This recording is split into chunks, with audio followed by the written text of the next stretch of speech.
in my words and yours as well. You said you had your addiction was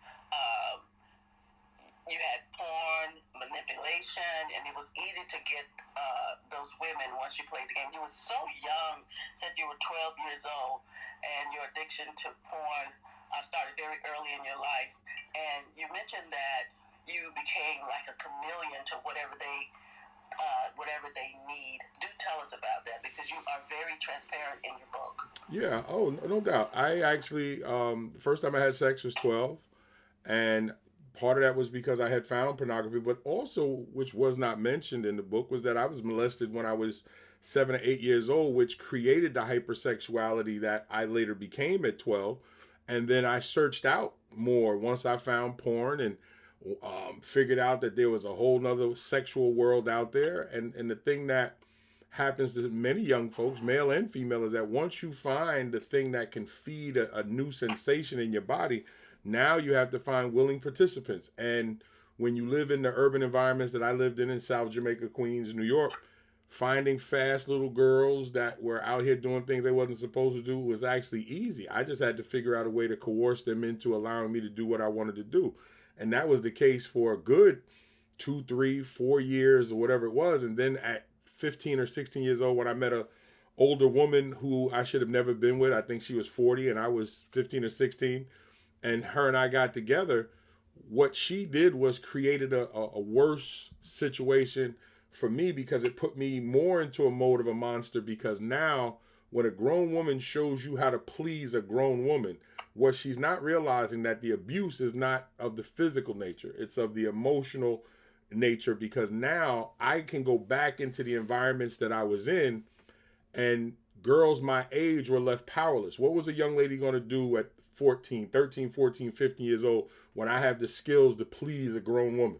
She's defenseless. So at that point, all I had to do was become whatever she thought she needed or wanted, allow myself to be that, lie and become that. And then once I had my way with them, cast them to the side with no emotional connection, because you don't have emotional connection when sex is the God that you pray to.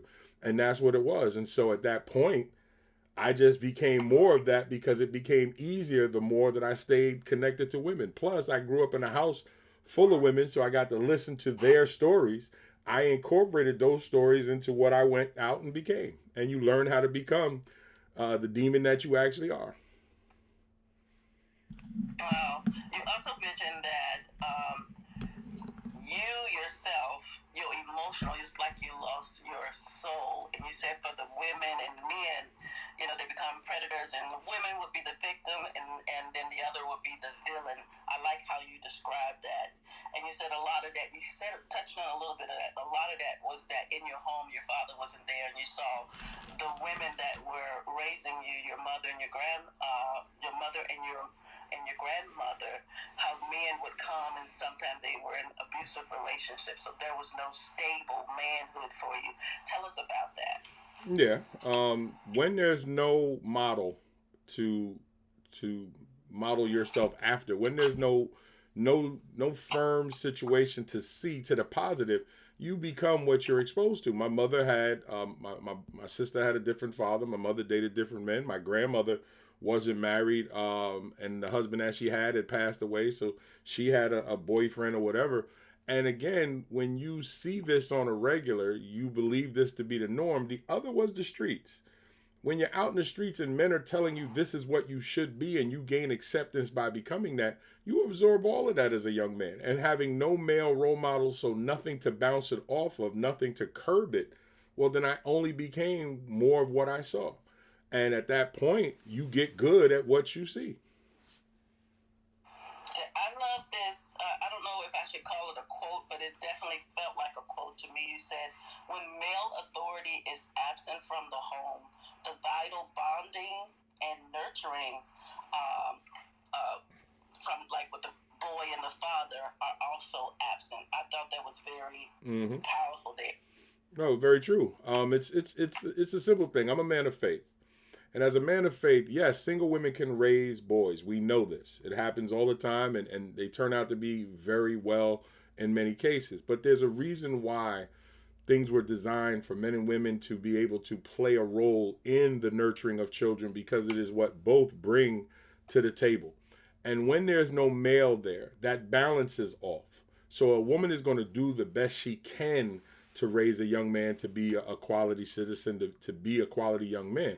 But there is a exchange of feelings, emotions, and language that needs to go on between a male role model, father if preferably, or some type of male that has to step into that role, because a young man needs to be able to bounce certain things off of a man, so this way he can get the feedback that he needs, so the grooming is done correctly. When that is removed, the woman is going to do the best she can, but she'll never understand the feelings that a young man has on the inside, so she has to deal with what she can see on the outside.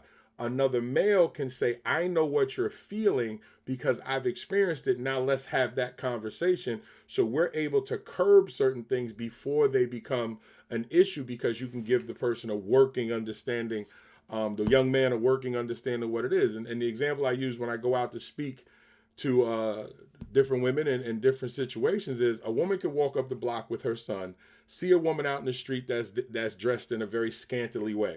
She can look at that woman and look at her son and go, you better never bring home somebody like that. The son goes, yes, mommy, no problem. But a father can walk with that same young man on that same block, see that same young lady, look at the young man and go, she look good, don't she? And the kid smile and go, but here's why you don't want her. Because he's speaking to the internal feelings, then he can address the outside look, tie the two together. And if he's actually good at what he does, he can say, you don't see your mom dressing like that. You don't see your sisters dressing like that. Here's why you don't want that. But he's going to acknowledge that the boy enjoyed the look, but then break it down why it's not needed. And often a woman can't do that as well. Not saying she can't do it at all, but she can't do it as well because there's a connection of, now as a young boy, if I have conversations, I may not feel as awkward having it with another male that I may have with the female or my mother at that time. So true, because I know my son, I have one son and 3 daughters. Mm-hmm. My husband was in the military, and he's the type of father, I would be there. You don't need no mentorship while I'm gone. I'm your father. You don't need no other man mentoring me. And, being there for me, he's very much there for his son. And so he would talk about those things. And so with him being gone and me a military wife, as he got older, I never, because I know there's some women, some single women or some women, they will groom their son to be the man that they want. Mm-hmm. And I've never done that. I always, he was my son. And then when he got older and we started having talks, just different things of life, different general things that women would know and different things like that. But when he got a little older, and so my husband retired before he became a teenager, but as he got a little bit older, get a little bit of puberty, puberty, they started a little bit early. He said, Mama, you don't need to talk to me about this. I'll talk to Dad, And so we left that conversation alone, and he talked to his dad about that. But something I've seen that you had, Keith, in there, you said that when the single mom or whoever raising the child, and it's a woman, and they have different women coming in and out of the house, you said don't look at that as something good.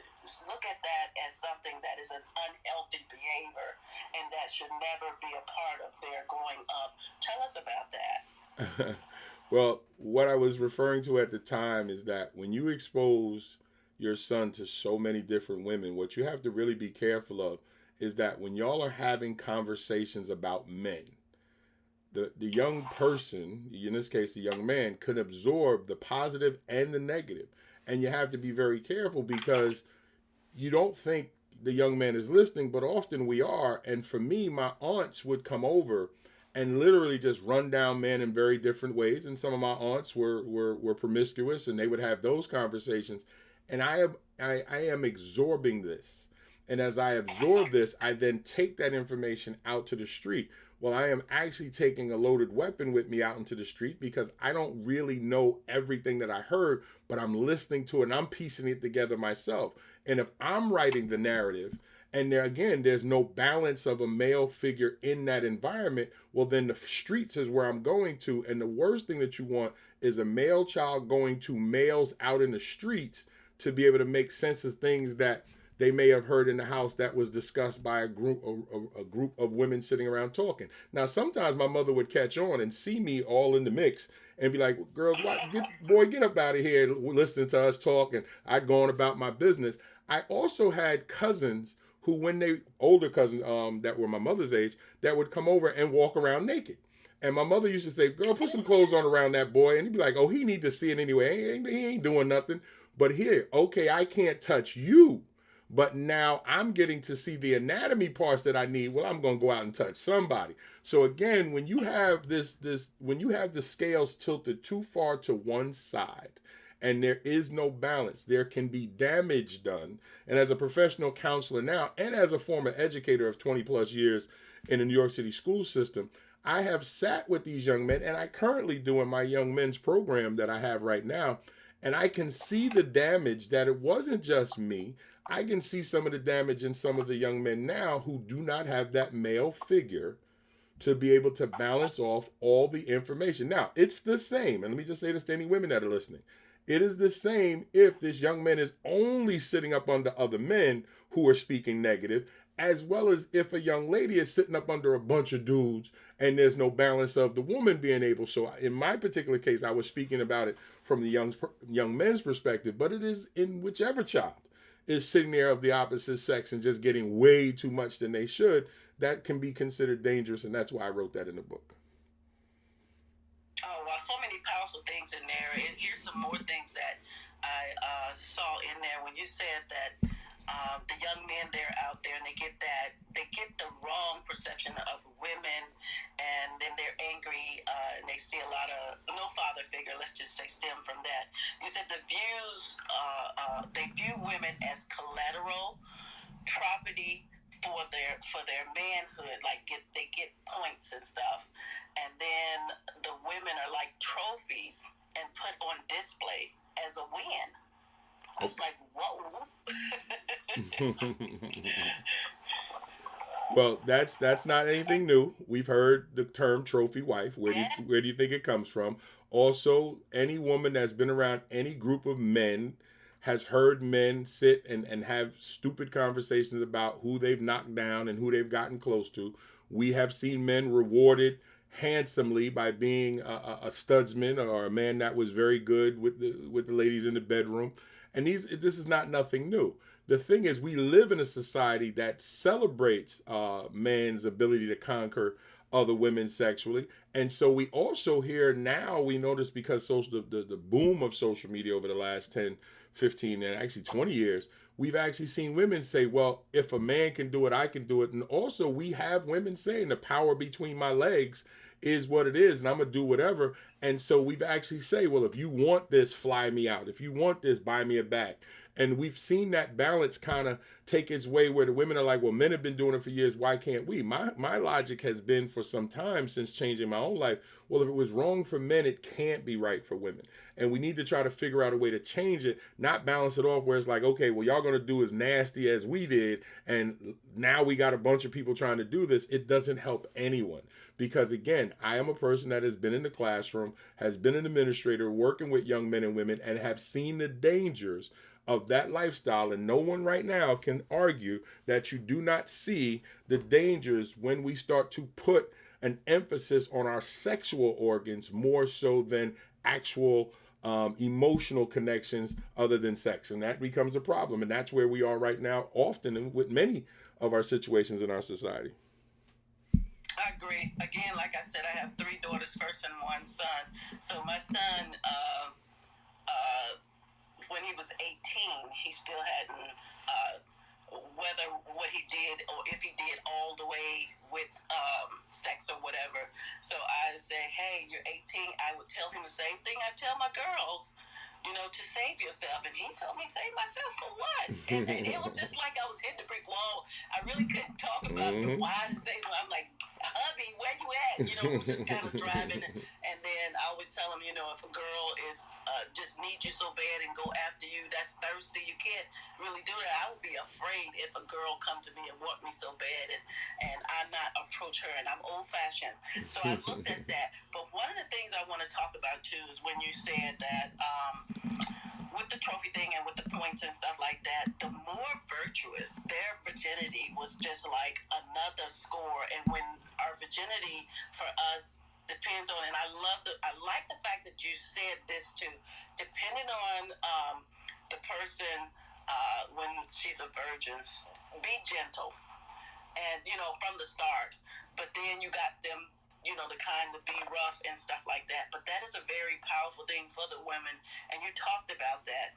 Let's talk about that, being a virgin and how that's vulnerable, and it's also a collectible item. Yeah. All right. First and foremost, I want to apologize to any of the women of what I'm about to explain, because I know for a lot of women, their first attempt at intercourse may not have been a pleasurable one. So I want to first apologize for my own past, because I'm about to explain it. One of the things that I was taught in the streets, and I had been with, I think when I was counting, I think 8 or 9 women who were virgins.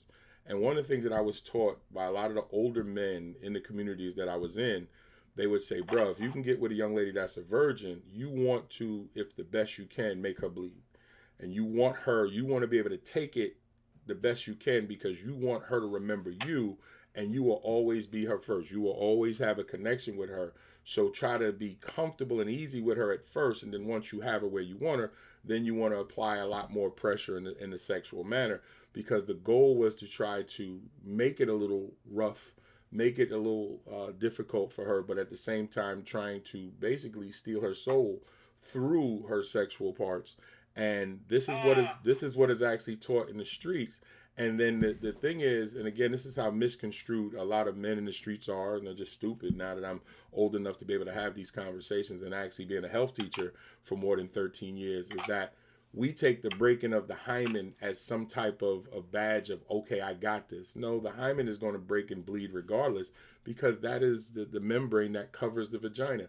But you have a lot of coarse thinking in urban environments where men would use that as a way to celebrate that you were able to get her to bleed, not realizing that they had no actual sense of what that actually was.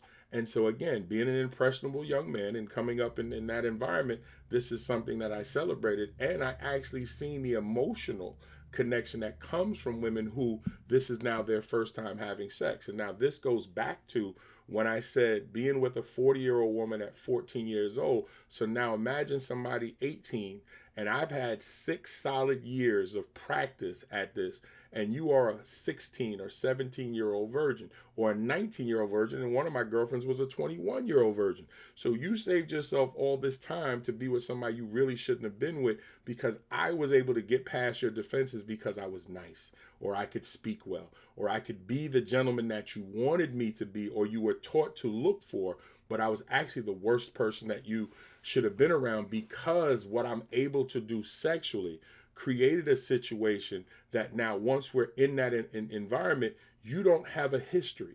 You don't have a database to say, is this the way it's supposed to feel? And then your body actually starts to work for me. Because if I can get you to the point of orgasm, or even get you close, or get you to the point that you're enjoying the pain, I've had young ladies say, I would say, do you want me to stop? They would say no, but everything about that day, everything about that night, everything about their body language screamed that they were uncomfortable. But something in their mind connected to me would say, no, I want this to happen till it finishes. So you're trying to please me when actually you're discounting yourself. And this is something that I work very hard now to try to get young men to understand that's stupid. I try to get older men to not have that conversation, because you have to grow and you have to learn and you have to mature. But I am not happy about my past. I am not happy that I lived that life. But at the same time, it is my truth. So I have to be able to tell it, and I do. And I always try to apologize before, because I had to learn from conversations with women, and definitely more so now that I'm a professional counselor, is the damage that it does emotionally, the damage that it does spiritually, and of course, the damage that it does physically. Now, we're going to dig real deep, because this was something very special that you mentioned. And it's very painful for you when you talked about abortions.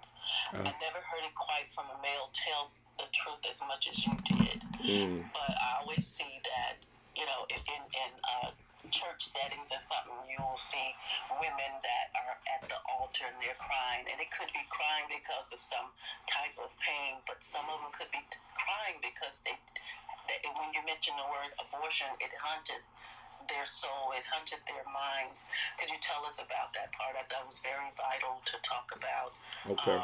You transparently tell us about those abortions. Sure. In my book, there's a chapter on abortions and miscarriages. And I felt there was no way I could talk about the transformation that I had become if I didn't give word to all of that. And I added it because it was very difficult once, and I want to do this the right way. Once a man matures and has a different type of vision, when he goes back and looks at his past, well, one of the ways that he'll know if he's changed or not is that the emotions that come from the damage that he realizes that he did. So for me, when I look back, that was the hardest thing to write about, because to look at who that man was through the eyes of the man that I had become, it was hard. I had to stop a couple of times because it really hit home the damage that I had done. And part of that was because I had spoke to an ex-girlfriend and I did not know that she was unable to have children because she had an abortion messing around with me. And what I did not know was that 5 other women had the same situation. Now, I'm going to give the numbers, and again, y'all can hate me for who I was, but trust that I am no longer that man, and I spend all of my time trying to make sure nobody turns out like I was. So, I've been a part of 25 or 26 miscarriages and abortions, and I had gotten very gifted into making a woman feel so uncomfortable emotionally while trying to contemplate what to do. And so I find a way to get them to the abortion clinic or whatever, because I wasn't ready to be a father, but I wasn't taking any responsibility. And I didn't understand the long-term damage to a woman's body. I didn't understand the emotional damage, and I definitely didn't understand the spiritual damage. And it had gotten so out of control that I remember at Choices, one of the abortion clinics in New York, I had been there 2 weeks earlier with one woman, came with another woman, and the nurse gave me such a disgusting look. And I was so arrogant at the time that when she looked at me, I looked at her and said, you know, you can't say nothing, so you can just take the look off your face. And to be in that situation where I'm the one being arrogant when a woman is about to go in here and alter her body, I look at that now and I hate that part of who I was, because I understand the look of that nurse now. I get it, but I didn't get it at the time. And even with my ex-wife, we had gotten to the point we had 2 children. Now, when we first started dating, she had gotten pregnant and we realized it was very early in our relationship she had an abortion. Okay, we had 2 wonderful sons. So when we found out about the 3rd child, we were not in a position to really want to have this child. Our relationship was spiraling basically out of control. So she decided to use RU486 at that time, which was the abortion pill. And what I can remember, and I write about this in the book, what I can remember about that night was that I was so distant emotionally because I didn't take into account what she was actually doing, what was happening, that the hemorrhaging was her body expelling life. And I don't think most men, and I say this to every man that I talk to, you have no right to ever tell a woman what to do with her body. And I regret that I ever did. So the only thing I can do is try to help as many women as possible, because it hurts to know that I was even anything remotely like that, but I was.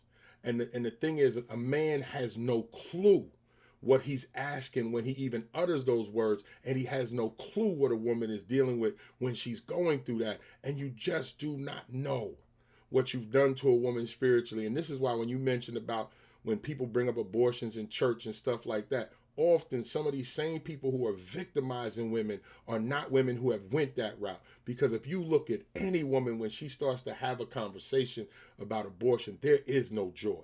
There is nothing remotely positive about it. Even if the situation saved her from just complete negativity, there's nothing pleasurable about asking a woman to go that path. And the number of times that I did it, and even when a woman had a miscarriage, the idea that I would celebrate, yes, I'm going to be very honest with everybody listening, I celebrated because I was so arrogant. I was so into myself.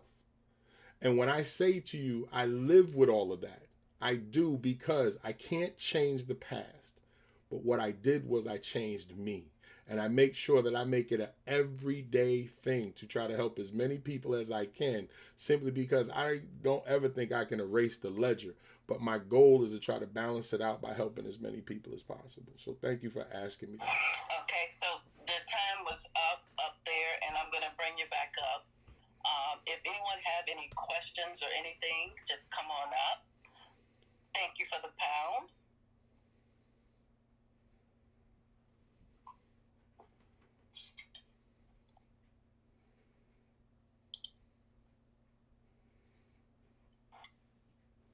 I'm going to do just a minute. Keith, I'm going to do a reset, but you can go ahead and talk while I'm doing the reset. Oh yeah, I'm sorry. I'm. This is the platform is new to me, so I'm sorry if I went past the time. No, that's good. That's good. You can go ahead and talk, and I'm going to do a reset for those Gotcha. who may. But you go ahead, keep Sure. talking, and I'll do it. And anybody that's listening, and I know anytime I've had this conversation in the past, and when I'm invited to come and speak in various places, I'm okay with the dirty looks. I'm okay with the aggression. I'm okay with the hate. I'm built for it. Bring it to me. And the reason why is because I can sit down and explain what men are thinking about. And one of the things that I do in my counseling practice now, my target audience is women between the ages of 35 and 70. And the reason why is that now I target the women that I used to target for negative reasons. Women are my target to try to help. And so the number one client that I work with are women, like I said, between the ages of 35 and 70, because I'm not just talk. I give back in the terms of trying to help, because the only thing I can do is try to prevent other women from facing the pain that I put other women in. Now, if you have asked me, have I apologized to the women? Yes, I have apologized publicly. I have tried to reach out to as many women as I can and apologize. In my book, I do not name any names. I don't put any woman's name out there to embarrass her or to put her public business out there, but I changed the names on purpose, and I have apologized in the book. And all I can do is offer sincere apology, live my life different, and learn from the mistakes that I have made. And that's the best that I can do. I have no problem with any woman that hates what I used to be. It's okay. And if you hate me now because of what I used to be, and if you believe that men can't change, that is okay. I don't fight you on that. All I simply be is who I am, and I continue to do what I do and try to help those that I can. But I have no problem, because I do understand how this subject cuts very deep. Yes, it did. And just listening to it, it was like, wow. And just the transparency, hearing from a male's voice is it really just blew me away to hear the male side. And so today, for those of you who are just coming in, I see that it's 27 of you guys, and I know that some of you guys might be swiping through, went to your own live.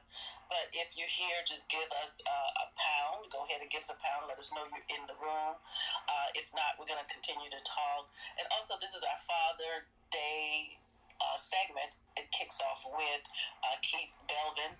And this is our FatherHood, Father Wound segment. We're talking about fatherhood. And if anyone you guys want to come up, do hit that timer so that you can come up. And so I wanted to ask you while you're here, we'll let this time run out, and then we'll let the other come up if there is any questions or anything.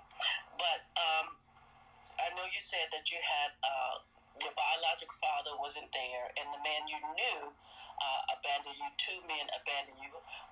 Me personally, I don't know what it feels like to be without a father. Yes, my father passed in 2008, and he wasn't perfect, but he loved us perfectly. And one thing about it is that he had more girls than boys, and he was there. Whatever he did on his leisure, he was always there. He always played with us, and we had a wonderful time running track, and he talked to us. So I don't know what it feels like, and I'm so happy that God blessed us. My mom is deaf.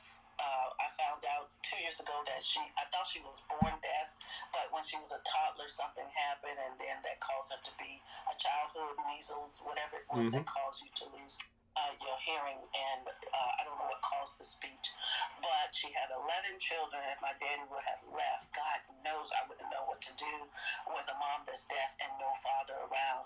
So for me personally, regardless to his imperfections, and we all have imperfections, that he stayed there and he loved us. And it was more important to me that I had my father there and had the love more so than his sins, if you want to say it that way. And so I do love the fact that he was there and he loved his children. Even to his last breath, he waited for all of his kids to see him before he passed. So tell us about that, being, like I said, I have no clue what it is to be without a father. So tell us Gotcha. about that. Well, when you grow up without a father, you make by whatever means. As I mentioned before, it was the men in the neighborhood. It was other males that I hung out with. It was the streets. My mother and grandmother did the best they could at home, and the streets, I guess, finished off the job out when I was out there. The thing that for me, for 37 years, it was all about me. I reconnected with my father at 39 because I reached out to do that. But at 37 is when I changed my life around. And after 2 years of working on me and getting myself together and putting everything behind me, I wanted to repair it with my father because all I wanted to do was meet him and be able to say, I forgive you for whatever you did because I realized the pathway that I had taken. And I can't sit here and forgive myself and then not forgive the man that might have went through some of the same things with me. Now, I had, at that time, 6 children with 6 different women, 5 different women at the time. And so when I met my father, when I reached out to him and wrote him this long letter and said, listen, I forgive you for everything. I don't hate you. I would love to meet you. But if you're not ready or you're not prepared or it's something that you don't want, that's okay too. At 39 years old, I'm good.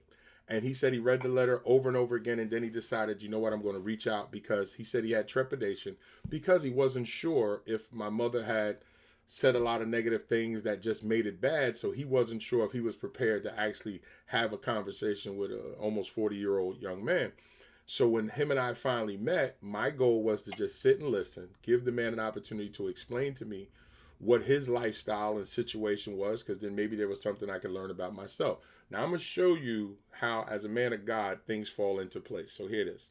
When I met my father, and like I said, I have 7 children. I have a little girl now, and I have 6 other children. When I met my father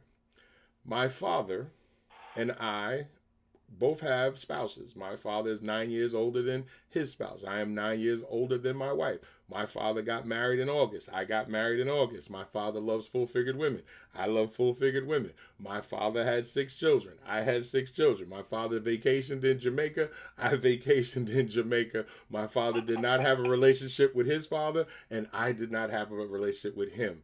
I was him without ever meeting him.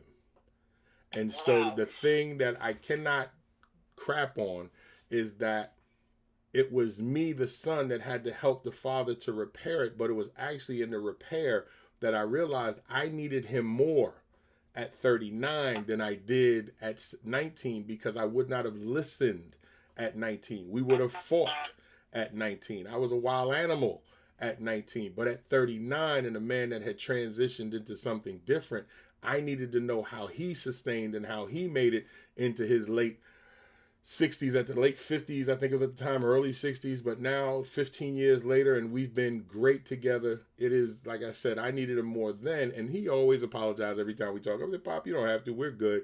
But the good thing about it is the reconnection and to understand that he had traveled the same exact path.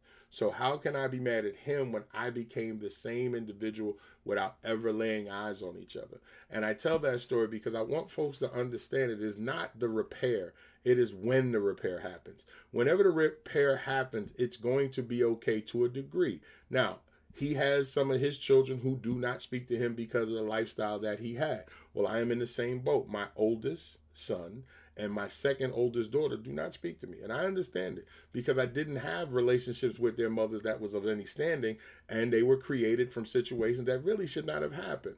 But unfortunately, because we didn't have quality relationships and they weren't given quality information, they went on the information that they had. So even when I show them that the information that they were given about me was not true, it was very difficult to get away from who raised you or the situation that you lived in. And so I don't fight that. What I do is I keep the light on and the door open. And if at any time they want to meet the new me, because they're okay with the pain from the old me. And I have offered and I have apologized and I have tried to offer everything that I could in terms of I'm here to do whatever you need me to do to be able to help you understand who and what I was. I even have it on YouTube. I have videos with all my kids where I had a whole week and it was called Old Head versus Young Head, where I actually sat down and had conversations with all of my kids except for one.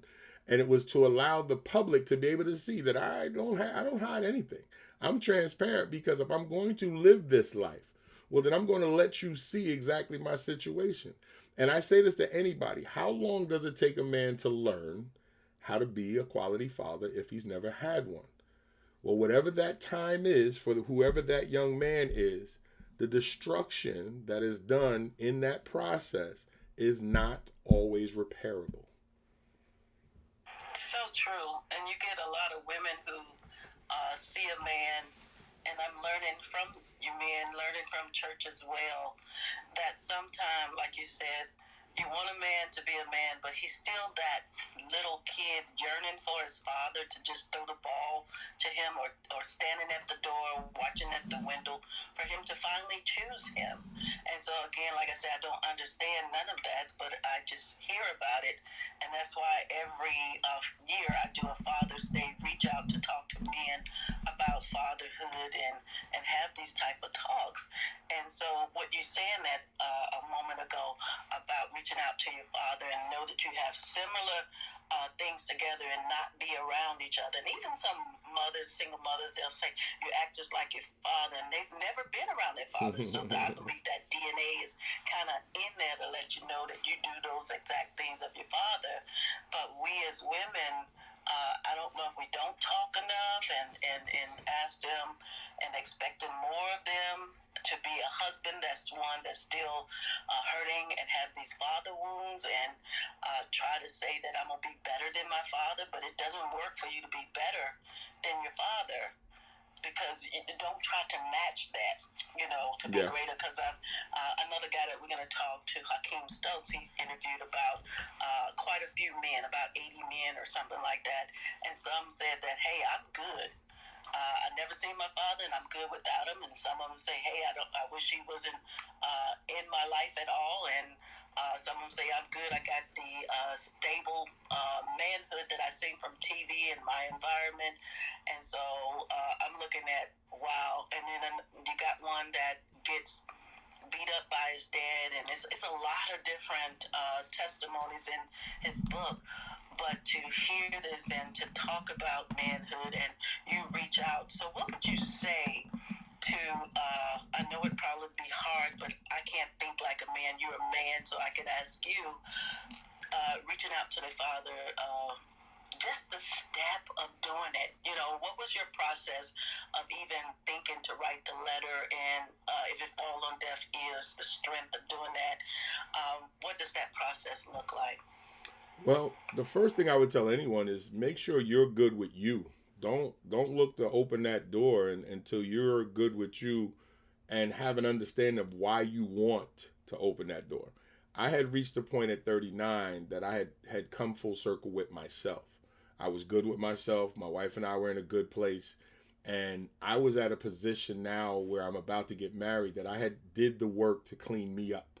So now the reason why I was reaching out is because I now had a clearer vision of who I was, who I wanted to be, and I wanted to at least have that opportunity to have a conversation with him. But I was well prepared because at the same time I've been an educator, so I was in a position, having seen the damage that happens with young men and women, that I was like, if he had said no and if he didn't want to, I was prepared for that, because that is one of the possible alternatives.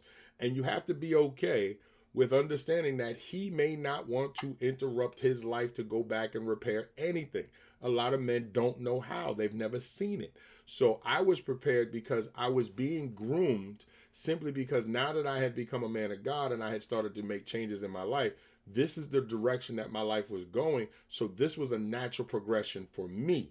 That doesn't mean that every man is prepared for that. So one of the things that I would first say is get professional help. I was going to Bible study and I was around other solid men, and I didn't realize that I was actually getting counseling without actually signing up for it. Now, as a professional counselor, someone who offers these services on a regular basis, I would say get professional counseling so you can deal with past hurt, put that to rest, have an actual working plan of how you're dealing with you, then consider opening that door. Because when you open that door, you are opening the door to a whole nother story to your life.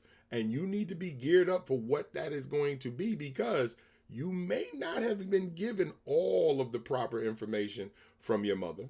You may not have the full picture of everything that was going on at that time between the two of them. You don't know. And what you want to be able to do is come to the table with an open mind, with your emotions in check, and be able to give that man his opportunity to have his say without judgment. You can then judge how you feel about whatever he says. And then you can decide whether you want to go forward, or this was just something that you needed to be able to close a chapter. But be prepared for the no, I'm not ready. And I wrote that into the email because I wanted to give him that out. If you are not ready to see me or talk to me, it is okay. I do not hate you. I'm not mad with you. And it is quite okay. I just wanted to let you know who I was, how I was doing. Here's your grandsons. Here's who I'm about to marry. And I'm getting married in 3 weeks, and I would love you to be there. That's how far I went. I wanted him at my wedding, and he showed up. Wow, that was a huge invitation. Some people can't even go that far.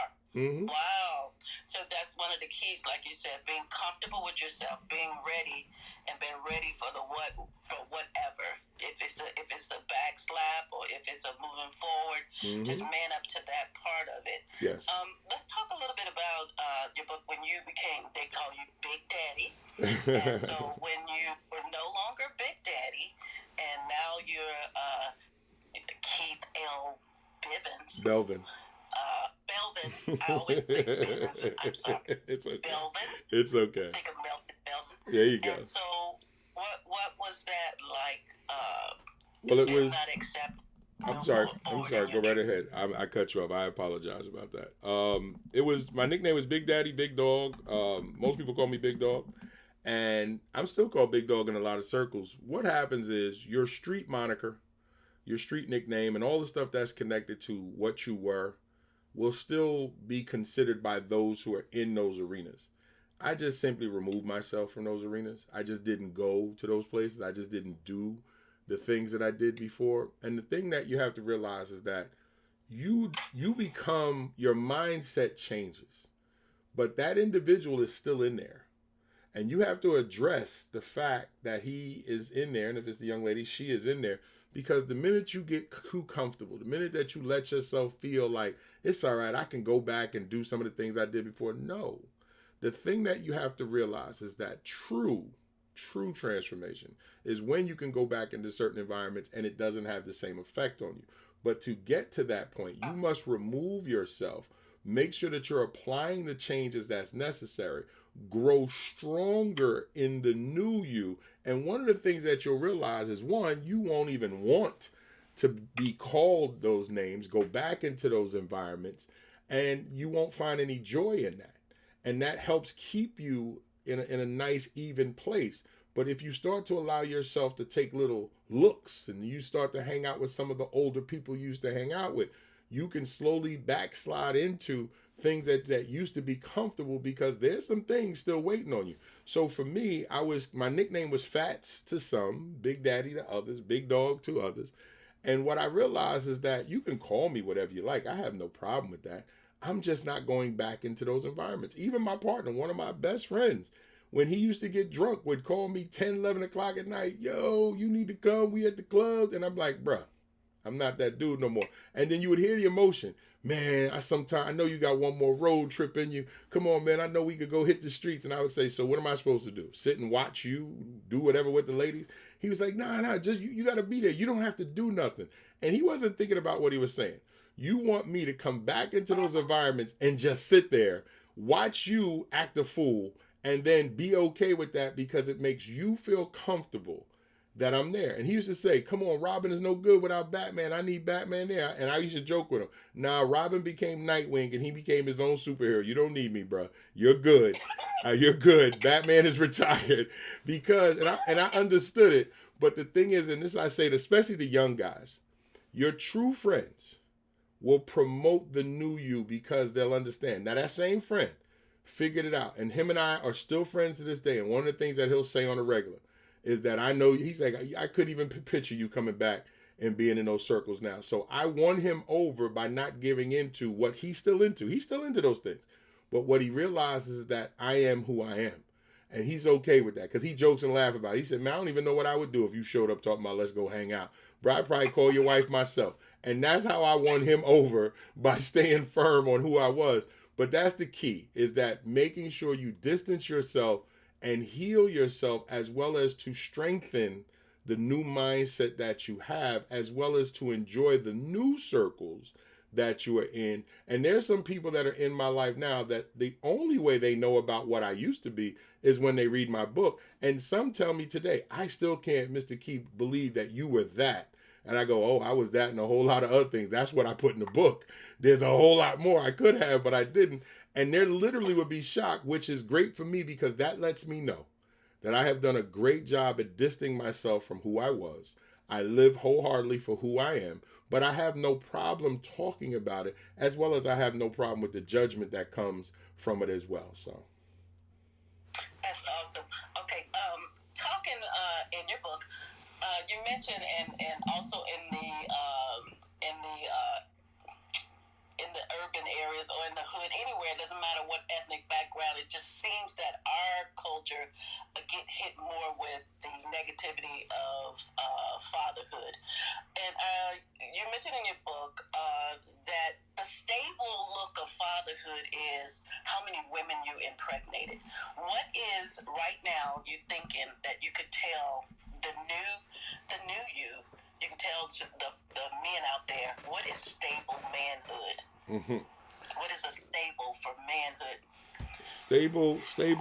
A stable look for a man right now is a man that's grounded in the understanding that his value is not between his legs, but what he thinks, how he feels, and who he helps, and how he serves others.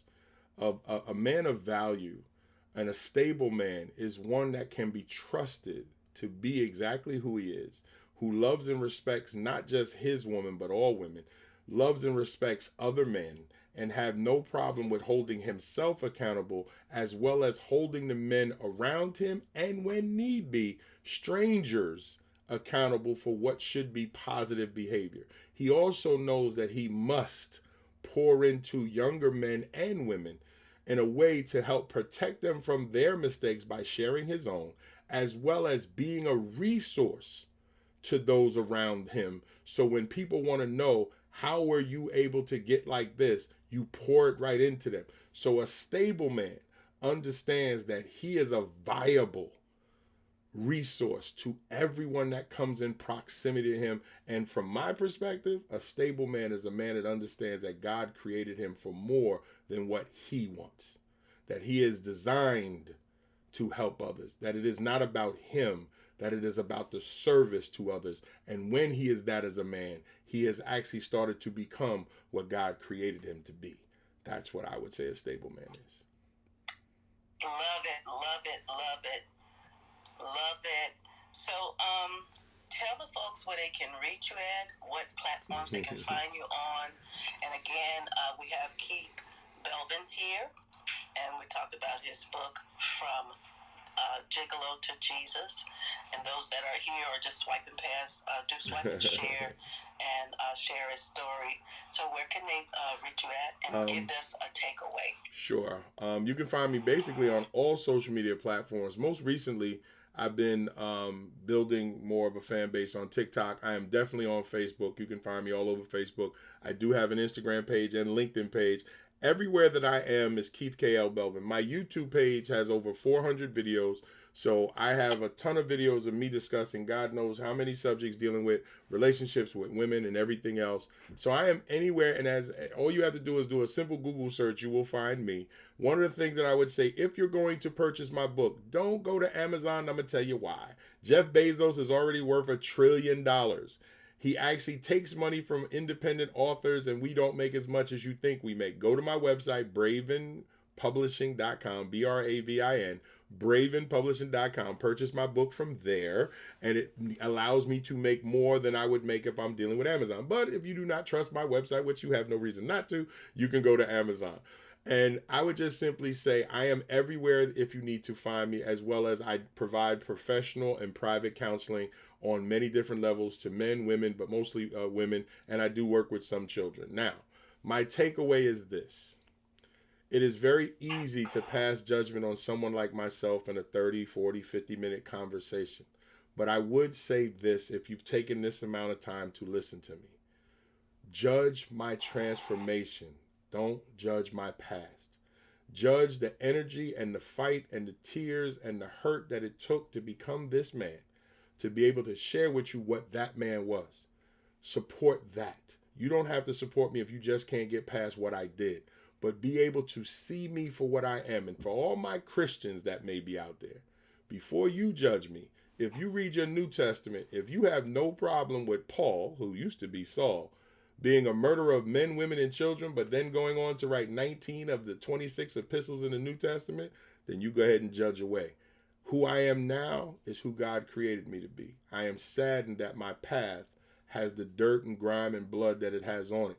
But that's what motivates me every day, to be somebody that can be counted on, can be somebody that's trusted, and to be somebody that will always remain humble and compassionate, because there's no reason why I should be here with everything that I did. But God, for whatever reason, wakes me up to be able to help others. And I hope that motivates you to realize that you are not your past.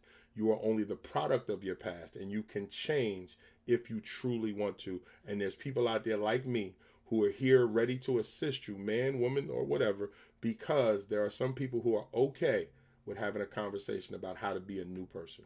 And I'm that dude. Love it, love it, love it. Thank you so much for being here. You do have 3 minutes, 43 seconds. If you have anything else you want to tell us, and if anybody's here and you want to come up and ask questions before Keith leave, do so. Yeah, I would, with the couple of minutes that I have left, one, I want to thank everybody who took the time to listen. And if you search me, and if you go by my YouTube page, you will see my videos stretch back over years. I have been this guy for a minute. I didn't just wake up and decide to be this for business purposes. I had to really change my life. And to whoever's out there struggling with how to make changes, this is the time for professional counseling, simply because I know that it helps. One of the things that I do is that I work with churches to build mental health ministries, because I get churches to help pay for the mental health care that people need, because I am a powerful advocate for people getting the assistance that they need to be able to deal with their day-to-day problems. And this is the reason why I'm so transparent. I have to let you know what I was for you to gain trust in who I am. So to anybody listening, of the 40 people that's listening, please share this out. Please let people know what Ellen is doing here. She's doing a tremendous job.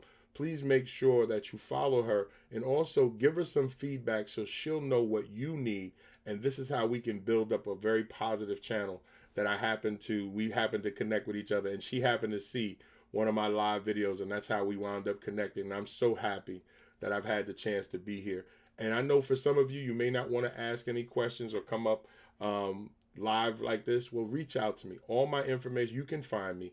My email is info@Braven Consultants. But all you have to do is a simple Google search. You'll find me to be able to reach me. Send me an inbox message. Tell me what you thought about tonight's interview. Also, you can go by my other website, at bravenconsultants.com, BRAVIN, bravenconsultants.com.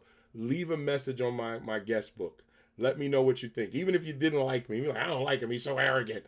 Put it on my guest book and say, I just didn't like you. I don't even like the way your voice sounds. I know you're lying because my Barry White is kind of smooth, but it's okay. Tell me how you really feel, and I'm okay, simply because I'm comfortable with being me, and I offer to help others be the best that they can be. This is what I do on an everyday basis. And so I definitely pray that the feedback will be positive. And again, Ellen, with the time that I have, I want to thank you for taking the time to listen to my live video that other day, and that you took the time to even invite me here. So I want to just shower you with praise for this last minute, and thank you for even having this platform. I didn't even know the Wisdom platform existed. I'm happy to be here, and I hope that I've given you reason to invite me back in the future. Yes, you have. Thank you so much for being here, and I'd like to thank you for sharing it out wherever your platform is as well. Thank you for being my first debut on Wisdom. This is our first debut of our FatherHood, Father Wound segment, and you said yes, it came out, so I really like that. I'm so glad that I saw you on there. I do like when men are very transparent in this day and time, and to really have that man talk, because I value fathers and men, because I had a awesome father. He wasn't perfect, but he loved us perfectly. Thank you so much for being here tonight, and I'm going to talk to the folks here and tell them what's coming up and who is our next guest for our next segment. We'll try to come every Tuesday, and I do have other shows on other platforms, and so I'm going to tell you guys a little bit about that. Again, our guest tonight was K.L. Belvin, and we talked about fatherhood. And so if anyone else want to come up, or thank you for being here, whether you swipe by, as I said, or just stand in the queue, as I call it. But I really thank all 40 of you guys, whether you